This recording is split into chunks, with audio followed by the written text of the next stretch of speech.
నమస్తే. ప్రస్తుతం మనతో పాటు సీనియర్ జర్నలిస్ట్ దాము బాలాజీ ఉన్నారు. ఆయనతో మాట్లాడదాం. నమస్తే సార్. సార్, బాలకృష్ణ ఒక సైకో. ఆయన అభిమానుల్ని కానీ ఎవరైనా సెల్ఫీ కోసం వచ్చిన వాళ్ళని కొడితే మీరు తిరిగి కొట్టండి అని చెప్పేసి కేఎస్ రవికుమార్ దర్శకుడు అన్నారు.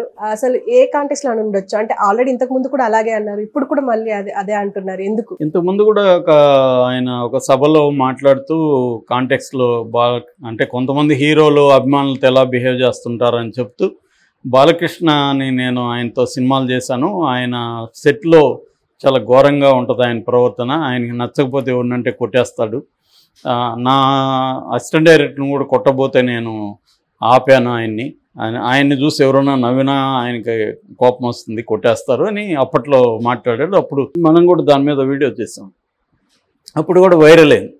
అయితే ఇప్పుడు మళ్ళీ నిన్న ఒక దగ్గర మాట్లాడుతూ ఆయన బాలకృష్ణ గురించి మళ్ళీ తీవ్రమైన వ్యాఖ్యలు చేశాడు. అది ఏ స్థాయిలో అంటే, బాలకృష్ణ ఒక సైకో, అతనికి ఒక ఉన్మాదిలాగా మారిపోయి కొడతాడు, అతను అభిమానులను కొడతాడు. నేను ప్రత్యక్షంగా చూశాను. నేను కె విశ్వనాథ్ దగ్గర అసిస్టెంట్కి పనిచేసినప్పుడు సాగర సంఘం 1983లో సాగర సంఘం వచ్చిన తర్వాత ఎన్టీఆర్ విశ్వనాథ్ని స్వయంగా అడిగాడు, మా అబ్బాయితో ఒక సినిమా చేయండి అని. సో ఆయన అప్పుడు జనని జన్మభూమి చేశాడు. అప్పుడు నేను అసిస్టెంట్ డైరెక్టర్గా ఉన్నాను. మా ఏజ్ గ్రూపే కాబట్టి మాకంతా సరదాగా ఉండేవాడు అందరితో.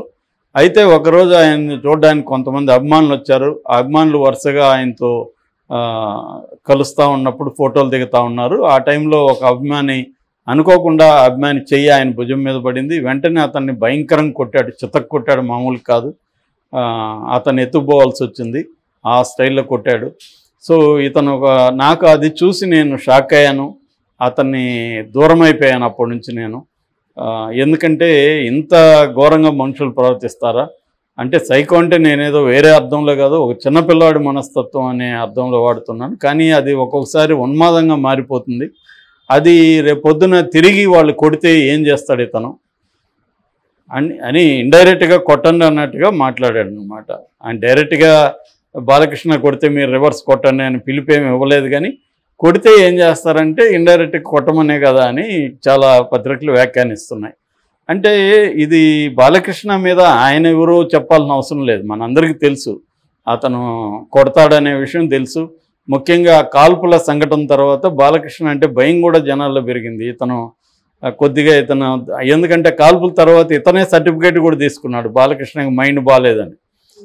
ఆ క్లాజ్ కిందనే ఆ కేసులోంచి బయటపడ్డారు. సో అట్లాంటప్పుడు సర్టిఫికేట్లోనే ఉంది కదా అని పోసాని కృష్ణమురళి లాంటి వాళ్ళు కూడా అప్పుడప్పుడు అంటుంటారు, ఇతను మెంటలు బాలకృష్ణకి ఆల్రెడీ సర్టిఫికేటే ఉంది, మేము చెప్పేది ఏంది, అతను కోర్టుకే పెట్టాడు కదా సర్టిఫికేట్ అని. అదంతా కూడా ఆ రోజు మేనేజ్ చేశారు. దానికి రాజశేఖర రెడ్డి కూడా, అప్పుడున్న రాజశేఖర రెడ్డి హెల్ప్ చేశాడు. ఈమె మన పురంధరేశ్వరి కూడా రాజశేఖర రెడ్డితో మాట్లాడి హెల్ప్ చేసిందని చెబుతారు. సరే, ఆ సంఘటన తర్వాత కూడా బాలకృష్ణలో ఏ రకమైన మార్పు రాలేదు. అభిమానులు రీసెంట్గా కూడా కదిరి మీటింగ్లో దాని ఏమంటారు, హెలికాప్టర్ దగ్గర నుంచి దిగి వస్తుంటే ఎవరు పరిగెత్తుకొని వెళ్ళి సెల్ఫీ తీయాలనుకుంటే అతన్ని కొట్టాడు లాగి.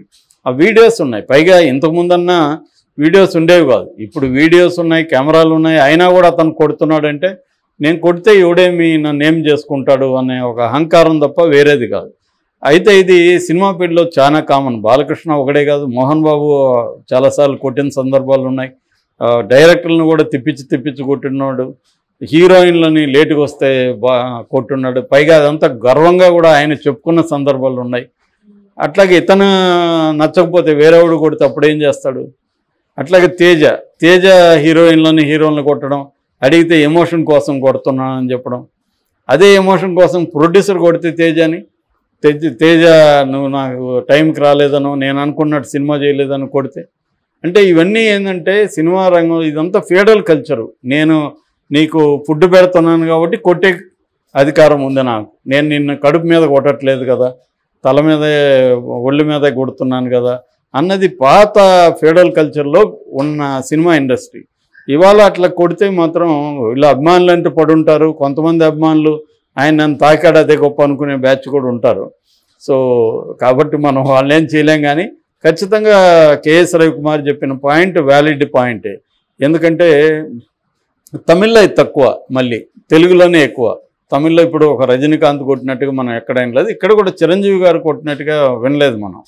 కానీ బాలకృష్ణకి ఈ లక్షణం ఉంది, కొంతమంది తేజ, మోహన్ బాబు ఇలాంటి వాళ్ళకి ఈ లక్షణాలు ఉన్నాయి గతంలో. ఇప్పుడైతే కష్టం, ఇప్పుడు ఈ మధ్యకాలంలో మోహన్ బాబు మీద కూడా ఈ కంప్లైంట్లు లేవు. కానీ బండబూతులు తిట్టే కల్చర్ ఇప్పటికీ ఉంది, చెప్పులు వేయించుకునే కల్చర్ ఉంది, చెప్పులు మోసుకొని వచ్చే కల్చర్ ఉంది. ఆ వీడియోస్ కూడా బాలకృష్ణకి సంబంధించి, బాలకృష్ణ చెప్పులు వేయడం, వాడు సరిగా వేయలేదని కొట్టడం, ఇట్లాంటివంతా కూడా చాలా చూస్తాం. ఇది సినిమా ఇండస్ట్రీలో ఈ కల్చర్ ఉంది. అంటే ఇప్పటికి కూడా గొడుగులు పట్టే వాళ్ళని చూస్తుంటాం. దానికి కారణం ఎండని ఒక ఇది ఉంటుంది. ఏదేమైనా చాలామంది చూశారు. నేను పర్సనల్గా రాఘవేంద్రరావు దగ్గర పనిచేసినప్పుడు ప్రకాష్ రాజ్ బిహేవియర్ చూశాను. అంటే కో డైరెక్ట్ని తిట్లన్నీ తిట్టాడు అతను. ఎందుకు తిట్టాడు? ఇతను వెళ్ళి సార్ షార్ట్ రెడీ సార్ అని పిలిచిన దానికి ఇంక వేరే కారణం ఏం లేదు. అంటే పిలుస్తూ ఉంటే కూడా ఇతను కన్ను కూడా తిప్పకుండా అతను సొల్లు కబుర్లు ఎవడుతోని చెప్పుకుంటున్నాడు. అక్కడ 500 మంది ఎండలో నిలబడి షార్ట్కి రెడీగా ఉన్నారు. రాఘవేంద్రరావు ఏమో హడావిడిగా కో డైరెక్ట్ని వెళ్ళి ప్రకాష్ రాజుని పిలువంటే ఆ అబ్బాయి వచ్చి పిలిచాడు. పిలిస్తే కనీసం 2 మినిట్స్లో వస్తానన్నా చెప్పాలి, కనీసం చూడట్లేదు. ఈ అబ్బాయికి టెన్షన్ వస్తుంది. రెండోసారి పిలిచాడు, మూడోసారి పిలిచాడు. 3 సార్లు పిలిచినాక ఈ కొడుకు నన్ను ఎన్నిసార్లు పిలుస్తాడని అంటున్నాడు. అదే నన్ను నుండి ఖచ్చితంగా షర్టు పట్టుకొని 4 పీకు ఉండేవాడిని, ఏమైతే అది అవుతుంది. కానీ ఆ అబ్బాయి పాపం ఎప్పటి నుంచో ఇండస్ట్రీలో ఉండి ఇట్లాంటి వాటికి అంత అలవాటు అయిపోయి పాపం సైలెంట్ అయిపోయాడు. అట్లాగే కెమెరా అసిస్టెంట్లను తిట్టిన సందర్భాలు ఉన్నాయి, ఊరికేనే అనవసరంగా వాళ్ళ ఏమీ లేకుండా. ఇదే ప్రకాష్ రాజ్ ఇప్పుడేమో అతని నీతులు చాలా చెప్తుంటాడు. ఇతను నీతులు చెప్పినప్పుడు అంతా నాకు ఆ సీన్లే గుర్తుకొస్తుంటాయి. అతని దగ్గర 7 మంది ఉండేవాళ్ళు. అది అంతా కూడా ప్రొడ్యూసర్ మీద పడేది బడ్జెట్. అట్లాగే భరించారు కొంతకాలం ప్రొడ్యూసర్లు అంతా కూడా అతన్ని. ఆ తర్వాత వేరే విలన్స్ రావడంతో అతని హవానా పోయింది. సో వీళ్ళందరూ ఇప్పుడు నీతులు చెప్తుంటారు. అంటే ఎప్పుడైనా కూడా ఒక వ్యక్తి మనతో ఎలా బిహేవ్ చేస్తున్నాడని కాకుండా మనకంటే కింది స్థాయి వాళ్ళతో ఎలా బిహేవ్ చేస్తున్నాడు అనే దగ్గరే వాళ్ళ క్యారెక్టర్ బయటకు వస్తుంది.